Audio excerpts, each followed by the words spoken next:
Hello there, Carmando here. Welcome to my review of the Rumble 2018.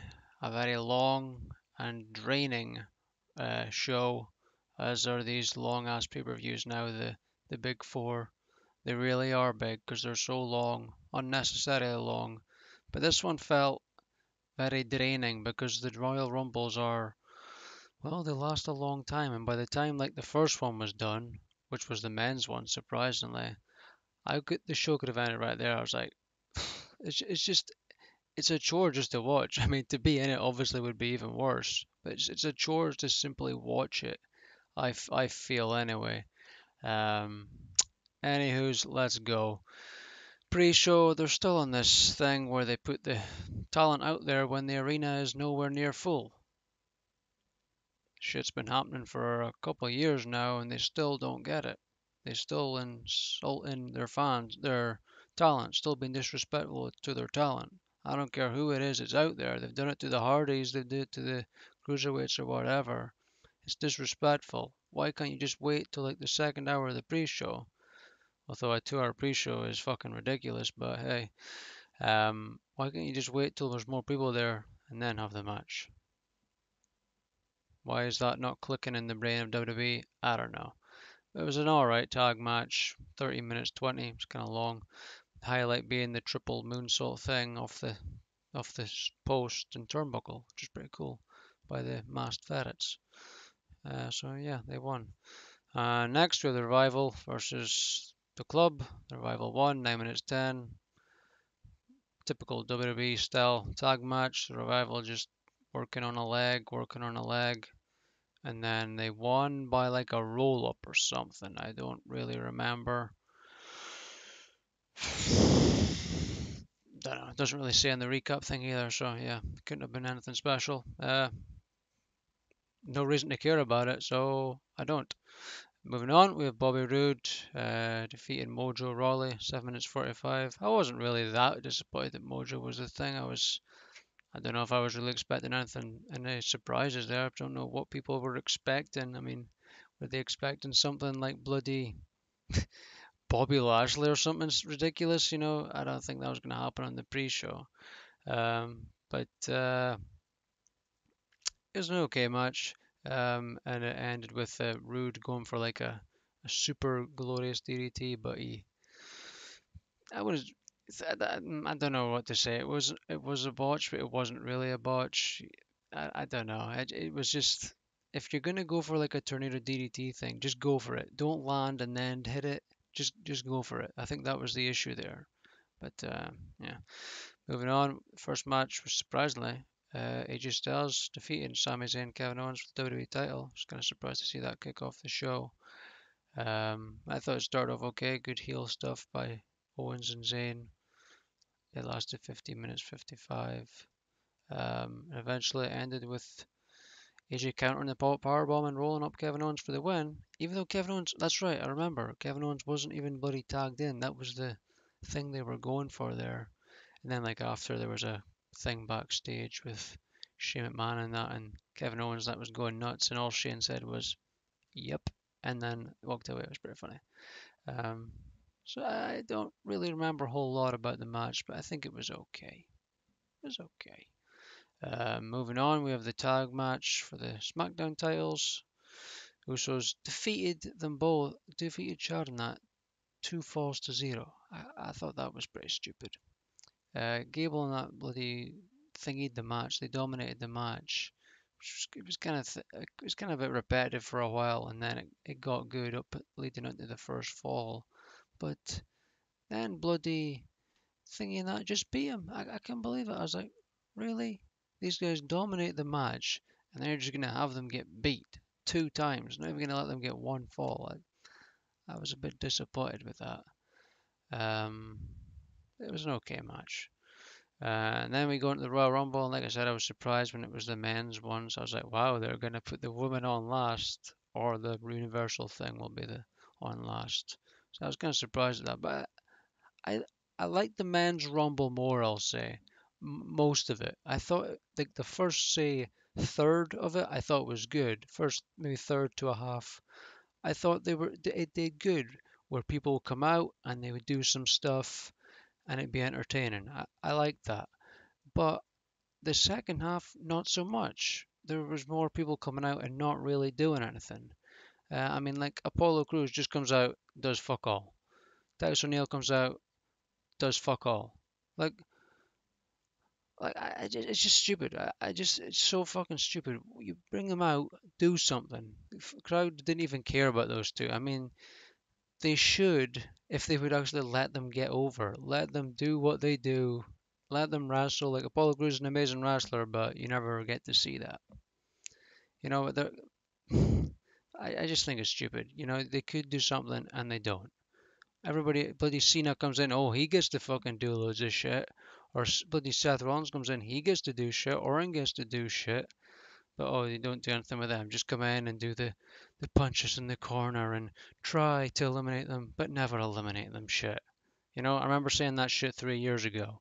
But anyways, it was better than the women's one, I felt. And there was some good moments, like Andrade appearing was a very big surprise to me. I didn't expect that. Who else? Hurricane, that was a cool surprise, but then they fucked that up. He comes out and he just gets eliminated 24 seconds, it says here. I thought that was fucking bullshit. He comes out, I thought, oh, this is a cool moment. It's cool to see Hurricane. I haven't seen him in a long time. And he tries to bloody do the horror choke slam and then he just gets fucking thrown out. I was like, are you fucking serious? That's bullshit. And then there was Adam Cole. That was a nice surprise. And also, holy shit, Rusev is so over with this Rusev Day thing. It's ridiculous. The fans just love him. And also, who else? There was Rey Mysterio. That was a cool surprise return, and he looked great. Looks like he's gotten in good shape. 'Cause there was a few years where you had a bit of a belly on him, and he always had to wear a t-shirt. Excuse me, but he's looking good. Um, the last Goldust was kind of weird for 29. He didn't really do anything. He was another one sort of came out and did fuck all. And Dolph Ziggler was the last number 30, which was a bit odd. Like I remember people saying that, oh, he's gonna win the fucking Royal Rumble and then go to WrestleMania. I was like, okay, I don't think so. And then when I seen him at number 30, I was like, okay, maybe he would then, but he didn't. He got eliminated rather quickly. But eventually, it got a bit I got a bit sick of it near the end of it. It was draining, it was dragging on, I felt. And then when it was like Cena and bloody Reigns were just going at it, like, I don't get, like, they were beating the people up and then they would just stop and then they would start looking at each other, like, looking at it in a kayfabe way. Why would you not just pick that person up and throw them out? No, let's just bloody hit clothesline this guy and he's wrecked. Oh, I'm gonna go and face this guy now, even though he isn't attacking me or doing anything. It's just stupid. And it just dragged on. I felt with those two for too long, and then they both started working together, and bloody was gonna eliminate everybody else. I was like, I was so bored at that point, and finally it came down to Nakamura and Reigns, and they were going at it for a while. I liked the back and forth with those two with the spears and Kinshasas and stuff, and when he finally hit the Kinshasa at Reigns when he was going for a spear, and then I think he just threw him out after that. Nakamura goes back to the mat and ends up hitting a big kick to the face. Nakamura doesn't even fucking say. Great, nice report. But I think that's what happened is he hit the Kinshasa, then threw him out. I think. I don't know. I can't bloody remember. It's too long. It's too long of a show to remember. But it was okay. It was okay. But I would say about half was good, other half not so good. And then after that, the tag title match was just. I don't blame the fans. The fans were fucked at that point. Like they were doing, I like what they were doing because they started doing the countdown thing on the pre-show, and then when it would get to zero, they were making the buzzer noise. I got a good kick out of that. I don't know if anybody else did, but I thought that was funny. But they were just fucked at that point, and I don't blame them. That's a long time to be invested in a match, and they were going nuts for Rusev, like I said, a lot. So once it got to this match, like it was time to have a little sleep, and they were tired. I don't blame them. But yeah, nothing really even happened in the match, to be honest. Um, it was just Cesaro and Sheamus sort of beating up Rollins for ages, 12 minutes 49. I guess Jordan's still hurt. He's been off of the house shows for a while now. He's got some sort of injury or something, so they just did an angle with him where he got wrecked in the steel post. But eventually it did come. They eventually did do some stuff. I was surprised to see Seth Rollins, going nuts after being in the Rumble for like half an hour. Um, but eventually he gets wrecked with a bro kick and they beat him. So the Bars are champions again. I just hope this bloody feud is over and we get somebody else going for the tag titles because it's been happening for like 6 bloody months or something. It's ridiculous. Move on and do something else. Now, moving on, we have the Universal title thing. This is going to be a long. Oh no, we're only like 10 minutes. Not too bad, I guess. Now we're on the Universal title. Brock defeated Braun Strowman and Kane, 10 minutes 55. In this match, it felt a bit thrown together. I felt at times. It felt I, clumsy. Maybe would be the right word. It didn't really have a good flow. I felt it. Yeah, there was always there was action in that, but it seemed a bit clumsy. Would probably be the best word. I think it just was a bit odd at times. But the highlight for me was right at the start. Braun with this knee to the face or a thigh to the face of Brock. A legit, a legit hit. Brock did not like that. He fucking just stood up and punched him in the face. He bloody punched Braun right in the face, and they showed it in slow mo and stuff. They legit hit each other there. That was nasty. Um, but Brock five Braun through the table and Kane through the table, through another table on top of Braun.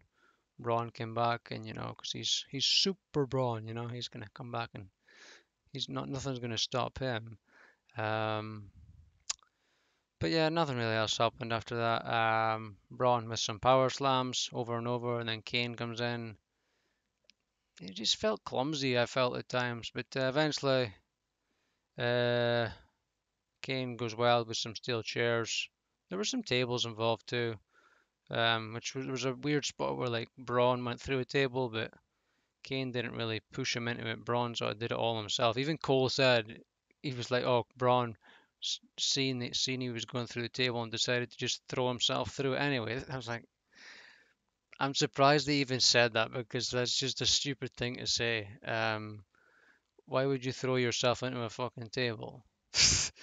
It just weird. Like it was a weird match, but eventually Lesnar F5's Kane and boom, done. And afterwards, Braun was still sort of alluding that he wanted to face Brock. He was like, "Oh, you didn't pin me" or something.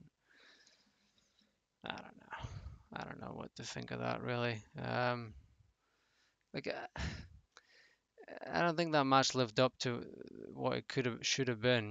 Like they do such good stuff with Braun week to week. Not so much last week, but and then they come to the matches and they don't really deliver. Not with Brock anyway. Just kind of wish they would just give Braun the bloody Universal Championship or something. This thing with Brock, I don't know. I don't know. I don't know. I don't really bloody care. Let's just move on. We've got the women's match now. Now it was okay, it was okay, but I think the men's one was better. And I don't know if two rumbles each year is a good thing. And if they're gonna have to bring all these other people in, well, it just seems a bit weird to me. Maybe, and then maybe they should. I felt maybe they should have used more NXT people instead of these legends. But eh. There was Kyrie Sane was in it, Lita, Tori Wilson, Molly Holly. That was a nice surprise. And Vicky, I thought Vicky was kind of funny. She comes out saying "Excuse me, excuse me, excuse me," then she just gets thrown out. Beth Phoenix was there. She had a good sort of face thing with Nia Jax, Ember Moon, which was cool. Um, and both the Bellas were out. Oh, great. Surprised they didn't get on the mic and talk about how empowering it is for them to be in there.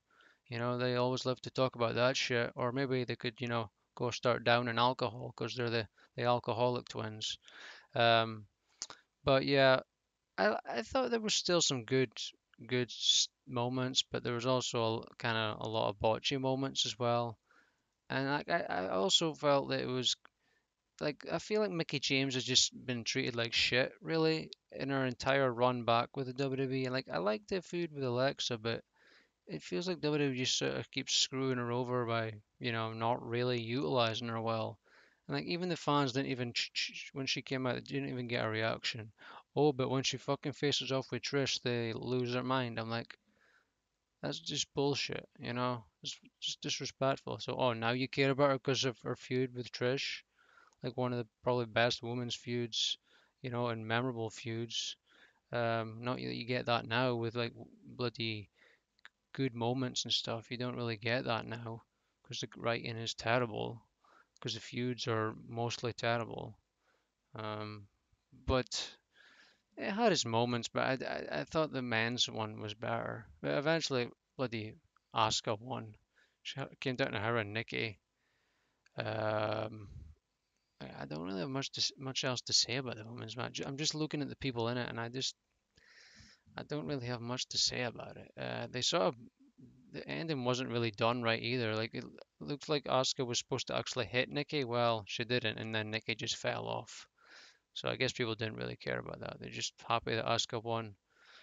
And also Nikki eliminated Brie. So yeah, she was like, "Screw you, bitch," and she punched her out of the ring. And then afterwards, which was rather odd, I felt. Bloody. Uh, oh yeah, they were gonna do the thing with Charlotte and that coming in and deciding which title she's going after. Like I liked before years ago when they did it where they would just have a thing on Raw and that. Like Batista choosing to face Triple H. That's a really memorable moment, you know? And then they're just going to do it instantly here. Just like a nothing thing. Like, I suppose the thing with Nakamura where he chose AJ, I guess, okay, 'cause it was so short, but I felt they could make a big deal out of it. But, well, they didn't announce it here, so it's still to be done. It'll still happen on Raw because bloody Ronda Rousey comes out and has this weird stare down thing with everybody and stares at the WrestleMania thing, and it looked to me like she challenged Asuka for a match. And she tried to shake her hand, and Asuka just slapped it away. And then she just said, "Oh, I'll see you at WrestleMania," and then shook Stephanie's hand, and that was it. I was baffled at this point. I was like, "What the hell does this mean?" But then come online, and apparently she's signed full time with WWE. So does that mean she's going to be there all the time and do house shows and that? If it does, I'm okay with that. I don't have an issue with that. But if it's like a part-time thing, well, no, I don't like that. But it sounds to me like it's a full-time thing, so I'm okay with that. I'm interested to see where it goes. I think her versus Charlotte would probably be a good thing, but also her versus Asuka could be good too. Um, so, yeah. I was very baffled by it though. When it ended, I was just like, "What the fuck?" I had no idea. So shock factor, they did good there, but just a very bloody long show. It's just too long. Like I said, I was fucked after the bloody first Rumble. I honestly could have ended there, and I was like, "Ah, that's enough." You know, that was enough for me. Um, but it's just too long. It's just too long in my opinion. All this 6 hour show shit. It's too much. Like the pre-show, you look at that pre-show and then look at the ones they have just for the other pay-per-views. You can tell that they're stalling and dragging things out. You know, it doesn't need to be that long. They could just have it 1 hour and still get the same done. Still have the matches. I don't know. And that's like I said, it didn't need to be 4 hours, in my opinion. You could have just gotten rid of some of those matches. But I don't know if two rumbles is a good thing for the future, unless they have like one for one pay-per-view and then another. But I don't know about that either.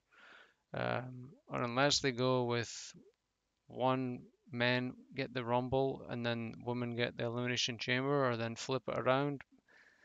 I don't know. I don't think a woman there's enough women really to justify a rumble because look how much people they had to bring back for it. They could have used more NXT people. I felt they only used two. I felt they should have used more NXT people than legends. Um, but I don't know. I'm just fucked, to be honest. I'm just very drained after this. So that's my review. I don't really feel like I even said much, to be honest, but it's 20 minutes, so I must have said something. Uh, that's it. So if you liked it, good. Tell me what you thought. If you agree, disagree. I'm just tired. I'm just tired. I've had enough. Bye bye.